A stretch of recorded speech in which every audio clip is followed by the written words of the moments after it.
জিম্মাদারি তো আমার না। আমার বাবা যেহেতু তাবলিগ করে, এখনো চিল্লায় আছে, আল্লাহ ওনাকে সুস্থতার জিন্দেগি দান করেন।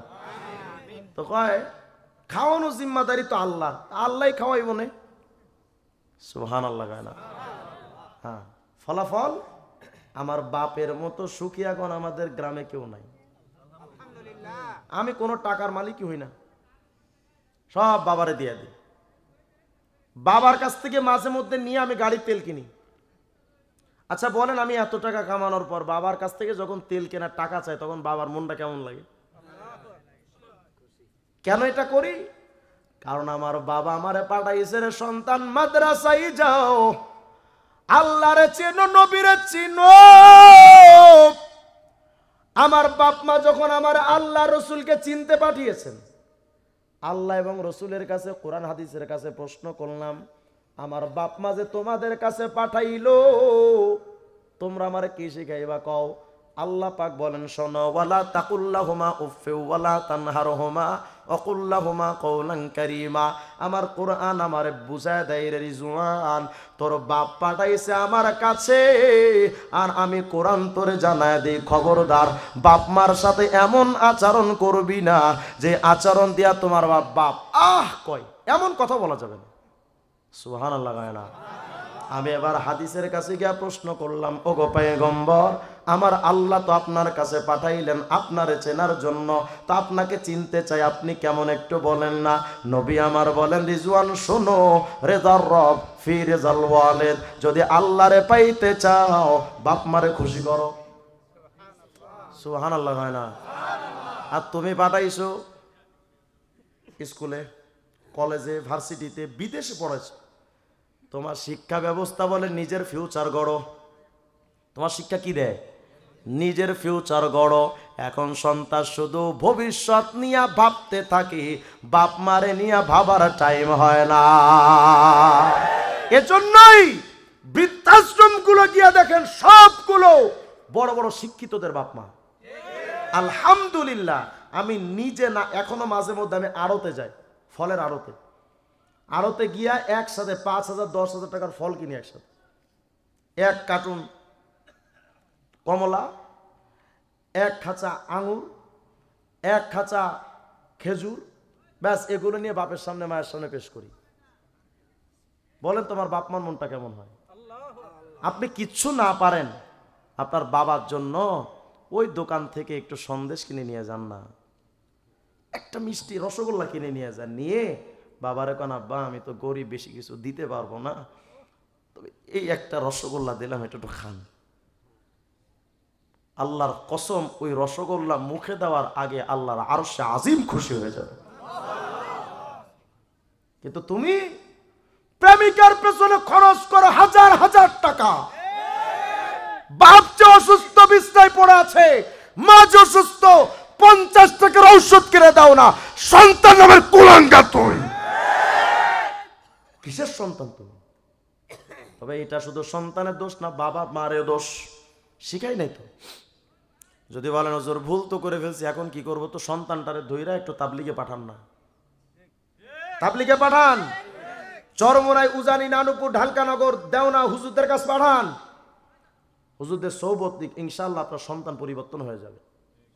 করবো তো ইনশাআল্লাহ। আল্লাহ তাআলা আমাদের পুরা জিন্দেগিটাকে পরিবর্তন করে দেন। আল্লাহ পাক যেন আজকের মজমাকে কবুল করেন। সর্বশেষ আপনাদের কাছে অনুরোধ, ভাইরা, আখিরাতের চিন্তা, কবরের ফিকিরটা একটু করেন। অনেক তো হাসলেন, এবার একটু ভাবেন, এই যে সামনে কবর আপনার আমার, এখানে যারা আমরা বসে আছি মুরব্বি, ভাবতেছেন অনেক দিন আপনি বেঁচে থাকবেন, দোয়া করে আল্লাহ আপনাকে বাঁচায় রাখেন। কিন্তু মুরব্বি, আপনার হাতের চামড়ার দিকে একটু তাকায় দেখেন না। আগে আপনার চামড়া এমন টান টান ছিল, হায়রে মুরব্বি, বয়সের বার্ধক্যজনিত কারণে আজ সেই চামড়াগুলো আপনার কুঁচকে গেছে, আপনার গায়ের শক্তি কমে গেছে, গলার আওয়াজ ছোট হয়ে গেছে, মুখের দাঁত নড়ে গেছে, মাথার চুল পড়ে গেছে, মুখের দাড়িগুলো সাদা হয়ে গেছে। মুরব্বি, আপনার মুখের এই সাদা কালার এটা দুনিয়ার কোনো রঙিন কালার নয়, এটা কাফনের কাপড়ের কালার। এই কালারটা আপনাকে 24 ঘন্টা কাফনের কথা স্মরণ করিয়ে দেয়। ভাইরা, যুবকরা ভাবতেছে হুজুর আমরা তো অনেক দিন বেঁচে থাকবো। তোমার মতো অনেক যুবক এমন আছে বিয়ের বরযাত্রীর গাড়িতে ওঠার আগে মসজিদের খাটিয়ে উঠে গেছে, নিজের বাসরে যাওয়ার আগে কবরের বাসরে হাজির হয়েছে। এখানেই তো অনেক বাবা বসে আছে নিজের সন্তানকে নিজের হাতে কবরে রাখছে, নাই? আছে না নাই? যদি না থাকেন তো ব্যাস আমার দিকে তাকান, আমি এমন এক হতভাগা বাবা, নিজের সন্তানের লাশের কাফন আমি নিজের হাতে কিনেছি।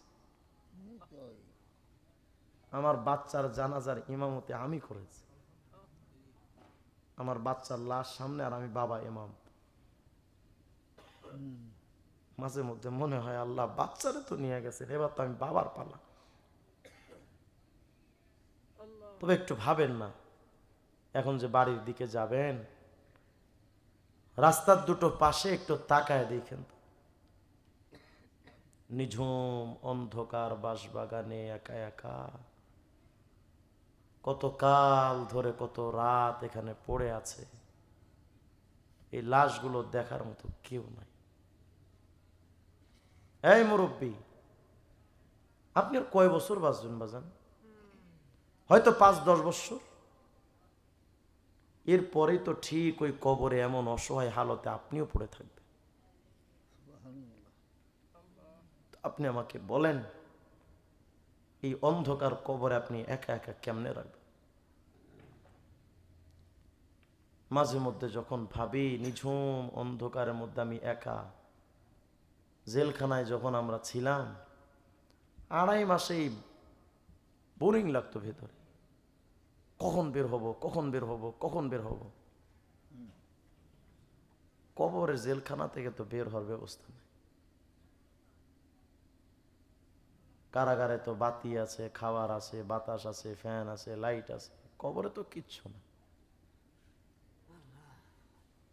আমার যখন রিমান্ড চলে তো আমার বাচ্চারা আমাকে দেখতে গেছে, ঘন্টাখানিক সময় কাটানোর পর ওরা যখন চলে আসবে তোমার ছোট্ট বাচ্চাটা আমাকে বলতেছে আব্বু চলে যাচ্ছে, দোয়া করেন। আমার বাচ্চা এই শব্দ বলার পর আমি নিজেকে কিভাবে যে কন্ট্রোল করেছি আমি জানি না। তবে নিজেকে যতই কন্ট্রোল করি চোখ তো আর কন্ট্রোল থাকে না। বাচ্চার দিক থেকে মুখটা ফিরিয়ে নিলাম, চোখের পানি টপ টপ করে পড়তেছে। আমার এই বাচ্চাটার সাথে আমার কতদিন দেখা হবে। যখন একে একে সবাই বিদায় হয়ে গেল আমার কাছে এতটা বিষণ্ণ লাগলো যে না জানি কতদিন দেখা হবে।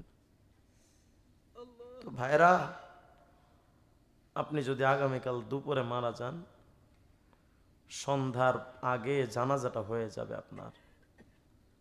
সন্ধ্যার আগে ভয়ঙ্কর ওই বাঁশবাগানের কবরের ভেতরে নামায়া বাঁশ দিয়ে মাটি দিয়ে ঢেকে আপনার বাবা চলে আসবে চিরদিনের জন্য, সন্তান চলে আসবে চিরদিনের জন্য, আর দেখা হবে না।